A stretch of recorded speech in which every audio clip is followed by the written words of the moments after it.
If you need a quick and easy appetizer for game day or for a party, I got you. This jalapeno popper recipe is just the thing. The jalapenos are perfectly tender, the filling is creamy and cheesy, and the bacon on top is so crispy. Hi everyone, it's Maya from WholesomeYum.com, and I make easy, healthy recipes with 10 ingredients or less. So today I'm showing you how to make jalapeno poppers in the oven. This might not be what comes to mind when you think of healthy recipes, but these use clean, simple ingredients, 7 of them to be exact, and there's no breadcrumbs, nothing like that. So in my book, this is a healthy recipe. And if you don't feel that this is healthy, I hope you'll make an exception for this one because they are so good. I'll show you all my tips for making them perfectly so your dish can be the star of the party with very little effort. Let's do this. Let's chop the ingredients that need chopping first. So I'm starting with 2 green onions here, or you might need 3. You need about a 1/4 cup total, so that's usually 2 or 3. And I'm cutting off the ends that don't look the nicest. And you can use a knife to cut this if you want. I like to use these shears. They look a little strange because they're kind of like little scissors, but they're actually super sharp, sharper than any shears I've ever used, so I like to use these. I prefer these over a knife because they make nice, even-sized pieces, and they don't break up the pieces apart as much as a knife tends to do. It does take a little longer than a knife though, so feel free to use a knife if you like. You can also substitute fresh chives instead of the green onions. You'll probably want to use a little bit less if you use chives, 2 or 3 tablespoons instead of a 1/4 cup. And I'm just using the green parts here, so let's see if this is enough. Almost. I don't want to grab another one, so I'm just gonna add a little bit more from this one. That looks good. Now I'm going to mince 2 cloves of garlic. You can use jarred garlic to save time if you like. You'll need about a teaspoon to replace the 2 full cloves. Although these are pretty large, so they might add up to more than a teaspoon, but I love garlic, so that's okay. Chop off the root end first. And then, if you've seen my videos, you've probably seen this before. I smash it, and then the skin comes right off. If you don't have fresh garlic or the jarred stuff, you can substitute a 1/4 teaspoon of garlic powder instead. But I think the fresh tastes much better in this recipe. So slice those thinly and then use a rocking motion to mince. Next we'll need a tablespoon of fresh cilantro. So what I like to do is grab the stems and then kind of cut away from you just like this. This gets most of the leaves and less of the stems for you to deal with later. You still end up with some stems though. If you're not picky, you can just chop this right with the stems, but I really hate the stems in there, so I tend to remove the leaves from them. Gather that together, and then just like the garlic, use a rocking motion to mince. And we'll need 1 tablespoon, so I just measured that out and set that aside. Next, I'm going to prepare the jalapenos, but before I do, I am going to put gloves on. Jalapenos can irritate your hands, the skin on your hands, and if you touch your eyes, it will sting like crazy. I wouldn't know from experience or anything.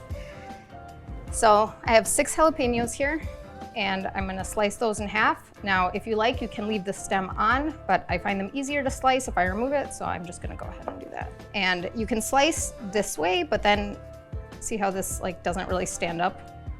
So I actually like to slice the opposite direction to try to encourage these to sit flat, like that.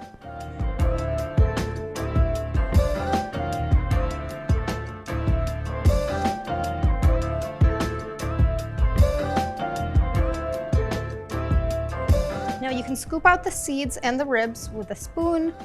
I tend to like to use a knife and then sometimes use a spoon to help me if it gets stuck, but that way I can cut away the membranes here. And if you like a lot of heat, don't toss these. You might want to add them to the filling later.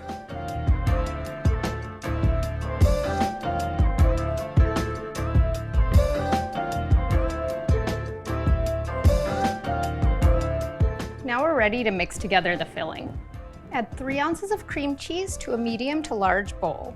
Make sure it's softened at room temperature so that it's easy to mix, and if you forgot to do this, you can just microwave it for 15 to 30 seconds to get it soft. You can use light cream cheese here as well if you want to lighten it up. Next, add 1/4 cup of shredded cheddar cheese. You can use other cheeses here if you like, Monterey Jack or even pepper jack if you like it really spicy, would work well. But cheddar is kind of the classic option for jalapeno poppers. If you like extra heat, you can chop up those seeds and membranes that you saved earlier and add those here. I have kids at home that I'm going to attempt to feed these to, so I am not going to do that part. I'm just gonna go ahead and mash this together. And you can do that before or after you add the seeds if you are adding those. I find a fork easiest, but you can just mash with a spatula too if you like. And you can see this is really smooth. If your cream cheese is hard out of the fridge, it won't do this. So do microwave it if it's hard. Now I'm going to add the other filling ingredients, the minced garlic that I prepared earlier, and those green onions, and the chopped cilantro. You can also mash this all together after you add these in. Today I decided to mash it with the cheeses before I added the rest, just to avoid crushing everything, but either way works. Just give that a good stir. Make sure it's nice and uniform so that you get a bite of everything in each popper. Now we're ready to stuff the jalapenos. Grab a sheet pan and line it with foil or parchment paper for easy cleanup. And since I'll be working with the jalapenos again, the gloves come back on. Not making that mistake again. And just fill the jalapeno halves with the cream cheese mixture. Now, the amount of filling you'll need is going to vary a little bit depending on the size of your jalapenos. Mine are fairly large here, so I probably won't have anything extra. But if you do, it's actually a great problem to have. It is delicious spread on almond flour crackers. Watch the video if you haven't made these before. They only need a couple ingredients. I'm actually a little sad that I won't have any left. We'll see.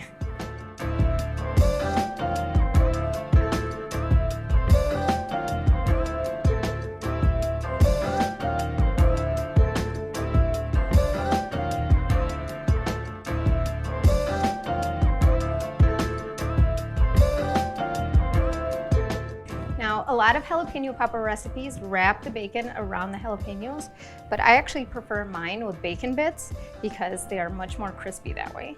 So I actually cooked some bacon fresh here. My favorite way is to cook bacon in the oven, and I'll link that for you down below. But you can fry it on the stovetop or cook it any way you like. Just make sure it is pre-cooked. And if you need a shortcut, you can use store-bought bacon bits as well. I just think fresh tastes a little bit better. You'll need about 1 to 2 teaspoons of baking bits per jalapeno, but it really depends on how much bacon you like. I like kind of a lot of bacon, as you can see here. And what that translates to is about 1/4 cup to 1/2 cup of bacon bits total for the entire recipe. So you'll need about 4 to 8 slices of bacon total. I cooked some extra here just to be safe. I can definitely find more uses for extra bacon bits if I have any left over. And just kind of press them gently into the filling so that they stick. That way they won't fall off. You can meal prep these and store them in the fridge for a few days if needed, or just bake them right away. When you're ready, bake the jalapeno poppers in the oven for about 15 minutes at 400 degrees Fahrenheit until the jalapenos are soft.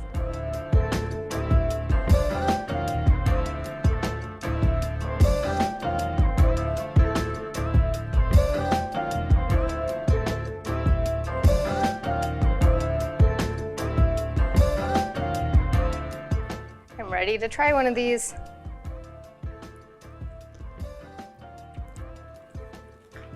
Crispy bacon, creamy filling, and the perfect kick. Let me know what you think if you try these.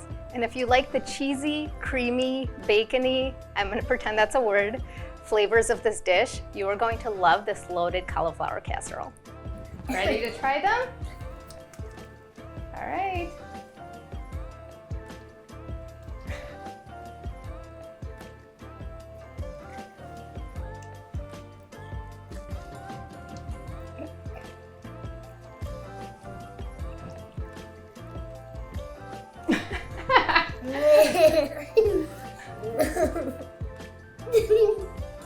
Well, it passed the test for one of them.